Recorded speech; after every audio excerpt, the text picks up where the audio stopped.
Hello and welcome back to the Common Colt Podcast. A Colts podcast is real takes and no clickbait. I'm Josh Hudgens, run by Dan Hertzler. What's up, Dan?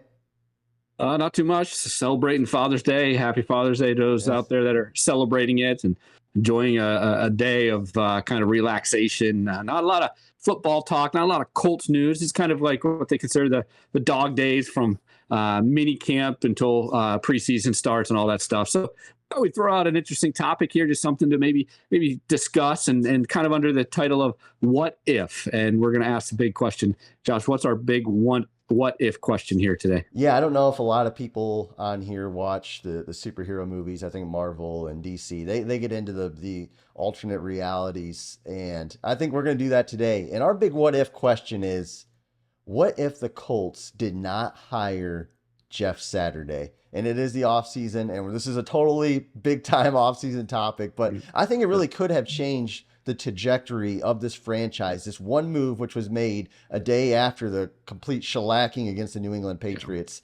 Dan, what do you think about this tipping point and maybe Colts history?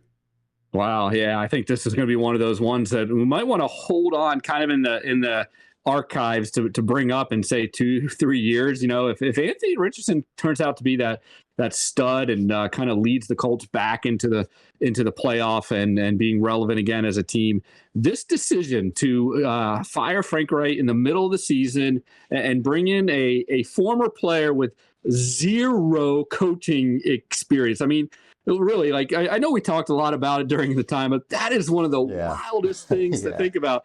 This guy was he just consulting with, I think, Irsay and then coaching high school? Like, this is a wild thing to think about. And then, you know, first game, I think they beat the Raiders. Was it the first game? And everyone thought, oh yeah, we got back at Josh McDowell. And then after that, we lost a lot of games. So I think you got a few here that you kind of highlighted games we could have won if we had maybe more of a established coach. That probably would have changed things. Yeah, so you look at how their season ended, and there were some blowout losses. Look, they got smacked by the Cowboys and a few other losses. The Giants loss wasn't pretty. But you look through the list of some key losses I had circled, and if the Colts either did not fire Saturday and wrote it out with Frank, or you let Bubba Ventrone or someone else on the coaching staff who had some head coaching or more head coaching potential than Jeff did, maybe at least a few of these losses are wins. I'm looking at the 1-point loss to the Eagles, the 7-point loss to the Steelers. We blew a 30-point lead to the Vikings,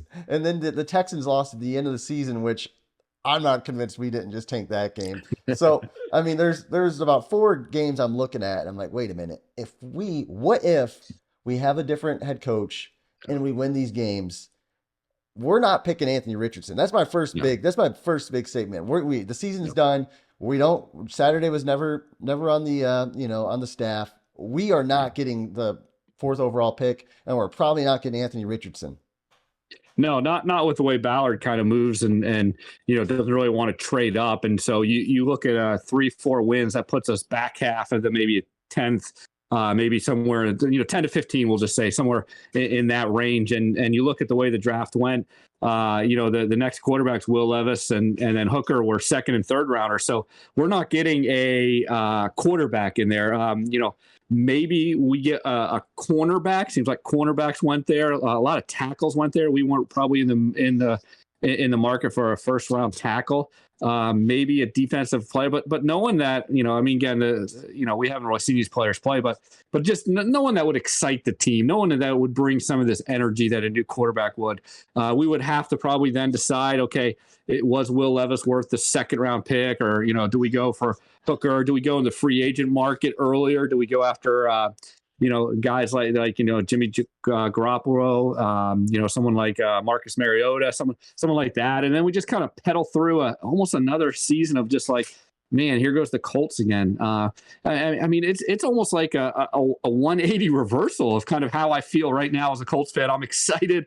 I'm pumped. No matter how Anthony Richardson does his first year, he's still a rookie. He's an exciting player. To just, well, here we go with the boring old vanilla kind of Colts. It's just wild to me. Josh, what do you think the Colts would have done? Well, first of all, and people are like, oh, how do you know Richardson would have gotten taken? Well, I've read some reports, and Seattle apparently was really in love with Anthony Richardson. I mean, they were enamored by the guy. And there was actually a video on draft day after the Colts had picked, like I think it was Pete Carroll or one of the front office guys were kind of like visibly upset in the draft room after he got taken. Like, so I'm thinking another team snatches him up, and what would probably happen is I'm thinking in our what if scenario, Frank had to go. I mean, Frank was going to go at midseason. I mean, we had a bad tie with Houston to start the year. We got blew out in Jacksonville, 2 losses to the Titans, the Commanders loss, and then that Patriots loss was just awful. So I think he had to go. But I do think, obviously we had the defensive coordinator who could have been a head coach. I think our special teams coordinator, Bubba, probably could have stepped in. And I mean, he got that title in Cleveland as assistant head coach, I believe. And I think he's going to be a head coach in the NFL one day. And I think he could have helped lead us to some wins to put us in this spot that we wouldn't have wanted to be in. Which in a way, I think, and we talked about this off air, made Jim Irsay looked like a complete like mad genius. And that's a conspiracy theory of its own right. When we're doing conspiracy stuff. So, I mean, the Colts halfway tanked without being accused of tanking. Irsay was just called an idiot for hiring Jeff Saturday, but the tanking conversation wasn't brought up when they kind of really did tank, I think. But you think Irsay's more like a genius? You think he actually could have planned this out? I mean, is that too far beyond to think he thought, hey, we need a top 5 pick? Let me just throw in Saturday. Maybe even talk to Saturday about it. Hey, you're just coming in here and hopefully, getting us to a top 5 pick without officially tanking. Yeah, I think knowing Irsay, who's been around the NFL for so long, he had to have known the odds of Saturday just being an awful head coach were very high, and he was willing to do that. But the odds of him being great were slim. But it's just like a shot in the dark. Maybe he slips in crap and falls in roses, and he was willing to slip in crap because he knew what he was going to end up getting, which was a franchise quarterback. I kind of think that might have been the logic there, and not a bad decision because in this what would we do situation, I think we just have to force the issue with Will Levis. I think Will Levis becomes our quarterback. Maybe we trade back in to the second half of the first round. And we had talked about this before in the offseason. You think Ballard would have done that, though? I mean, he's not a big trade-up guy. Yeah, I think the pressure would have been on. And you get your defensive player, and like you said, would Ballard rather trade a few more assets, get in the third half of the first round, and get Will Levis then, or trot out Marcus Mariota or something? So I do think they trade in and get Will Levis, and who knows what happens with the franchise. Yeah. Well, hey, one thing we can agree on, whether he intended to do it or not, Jim Irsay, in a sense, did the Colts a huge favor because instead of everyone kind of throwing out the tanking term, and I think it was like maybe the Dolphins a few years ago, they just kind of got that idea of the tanking. And it's just, again, it's just a bad label. I mean, even NFL players, they don't want that. It's almost like they quit or they gave up. They weren't trying hard. It kind of followed around the Dolphins for a little while. No one talked about that. All the talk was what a circus Saturday is, what a circus Jim Irsay is. And all the pressure was on those two guys. And now the Colts sitting here, again, get this fresh start. And so, again, if he was just stumbled upon it and happened to do it that way, hey, hats off to him.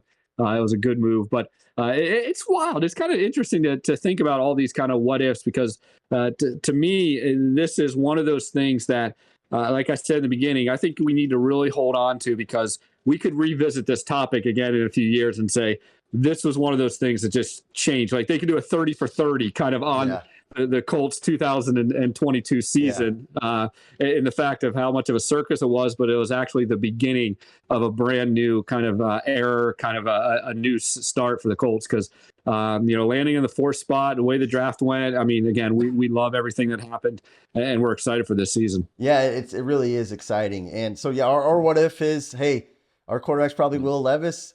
Julius Brent's probably not our cornerback. We probably have to trade a 2nd round pick. We probably have to trade that Josh Downs pick to get well. So our draft looks substantially different because of one move made halfway through the year. Just crazy to think of, guys. Hey, this is the off season, and we're trying to be different. We're trying to come up with stuff. So if you like this type of video and you want to just some content to get you through the off season, let us know some other ideas, and we'll try to make another one. Hey, we appreciate you watching the Common Colt Podcast. Stay tuned for more content. We appreciate you watching and have a great day.